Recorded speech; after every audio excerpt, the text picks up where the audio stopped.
Hi families, welcome back to our channel. சட்டுன்னு ஒன்று கற்றுக்கலாம். இன்றைக்கி நம்ம சேனலில் ஒரு குட்டி மினி விளாக் தான் பார்க்க போகிறோம். அதுக்கு முன்னாடி நம்ம சேனலில் ஃபர்ஸ்ட் டைம் பார்க்குறீங்க அப்படின்னா சப்ஸ்கிரைப் பண்ணாதவங்க மறக்காமல் சப்ஸ்கிரைப் பண்ணிவிட்டு பாருங்கள். இந்த மாதிரி டே டு டே லைஃப்பில் என்னென்ன தேவைப்படுது, என்னென்ன விஷயங்கள். ஆக்சுவலி நாங்கள் சண்டே ஒரு எக்ஸாம் ஒர்க்குக்காக போயிருந்தோம். ரொம்பவே அந்த புயல் காரணமாக ரொம்ப கிளைமேட்டுமே ரொம்ப மோசமாக இருந்துச்சு. ட்ரெயினுமே டைமுக்கு இப்போ டிரான்ஸ்போர்ட் வசதி பார்த்திங்கன்னா நமக்கு சென்னையில் சூப்பராக இருந்துச்சு. அதே மாதிரி கவர்மெண்ட் காலேஜ்லேயே படிச்சுட்டு திடீர்னு ஒரு ப்ரைவேட் காலேஜ் ரொம்ப எக்ஸைட்டிங்காக இருந்துச்சு. ஓகேங்களா. ஸோ அதோட அட்மாஸ்பியரே அதுக்கு நான் கவர்மெண்ட் காலேஜை குறை சொல்லலை. பட் அப்பார்ட் ஃப்ரம் தட் அதோட இன்ஃப்ராஸ்ட்ரக்சர் எல்லாமே, இந்த காலேஜ் ரொம்ப பெரிய காலேஜு, சாஸ்திரன் ஜெயின் காலேஜ். அங்கே நாங்கள் ஒரு ஒர்க் விஷயமாக போயிருந்தோம்.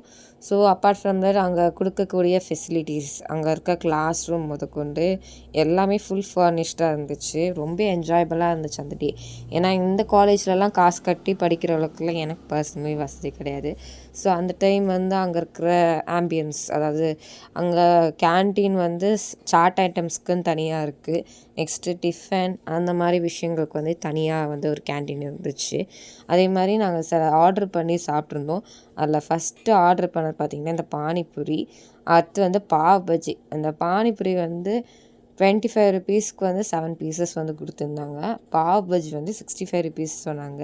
அது கம்ப்ளீட்டாக கெட்டு போயிருந்துச்சு. அப்புறமா நாங்கள் கொடுத்து காசு ரிட்டன் வாங்கிட்டோம். அதுக்கடுத்து நாங்கள் பூரி ஆர்டர் பண்ணோம். அதுக்கடுத்து என்ன சொல்கிறது, ஃபுல் அண்ட் ஃபுல் வெஜிடேரியனால் அங்கே நாங்கள் கோபி மஞ்சூரியன் நூடுல்ஸ் ஆர்டர் பண்ணியிருந்தோம். ஒரு 70 ருபீஸ்க்கு தான். நெக்ஸ்ட்டு அதை தாண்டி டேவுமே அரௌண்ட் ஒரு 7 o'clock வரைக்குமே எங்களுக்கு அங்கே ஒர்க் இருந்துச்சு. ஸோ அதை முடிச்சுட்டு அப்படியே பார்க்கும்போது நிறைய full and full neat clean பண்ணிகிட்டே இருக்கிறாங்க.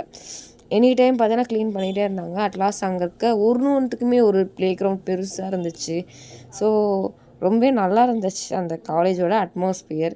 நைட்டு இருந்தாலுமே அவ்வளோ லைட்டிங்ஸோட ஒரு பக்கா சேஃப்டியாக இருந்துச்சு. ஓகேங்களா. அதோட ஆம்பியன்ஸ் எல்லாமே அந்த கிளைமேட்டுக்கும் நாங்கள் ஒர்க் முடிச்சுட்டு சீக்கிரம் சேஃப்டியாக வந்தால் போதும் அந்த மாதிரி இருந்துச்சு. ஏன்னா புயல்னால செமையாக ரெயினாக இருந்துச்சு. பட் அதை விட குளிர் ரொம்ப இருந்துச்சு அந்த டைமு. நாங்கள் சண்டே போயிருந்தோம். அதே மாதிரி திரும்ப எப்போ வருவோன்ற ஒரு ஏக்கத்தோட பார்த்துருந்தோம். அதோட விளாக்ஸ் எல்லாமே பக்காவாக இருந்துச்சு. இது மாதிரி தான் எங்களோட விளாக் போச்சு. அன்றைக்கி ஒரு ஹெக்டிக்கான ஒர்க் இருந்தாலுமே அதே மாதிரி ஸ்டேஷன் கும் இருட்டாக இருந்துச்சு. அப்புறம் நாங்கள் ஒரு 6 o'clock வந்தோம். இதோட எங்களோட விளாக் கம்ப்ளீட்டாக எண்ட் ஆகுது. உங்களுக்கு இந்த மாதிரி விளாக்ஸ் பிடிச்சிருக்கு அப்படின்னா நம்ம சேனலை மறக்காமல் சப்ஸ்கிரைப் பண்ணி, இந்த வீடியோ உங்களுக்கு பிடிச்சிருந்தா உங்களோட ஃபேமிலி அண்ட் ஃப்ரெண்ட்ஸ்க்கு ஷேர் பண்ணி, இந்த வீடியோ உங்களுக்கு யூஸ்ஃபுல்லாக இருக்குது, இந்த விளாக் ஒரு என்டர்டெயின்மெண்ட்டாக நல்லாயிருக்கு அப்படின்னா மறக்காமல் இந்த வீடியோவை லைக் பண்ணுங்கள். தேங்க்யூ. டாட்டா பாய்.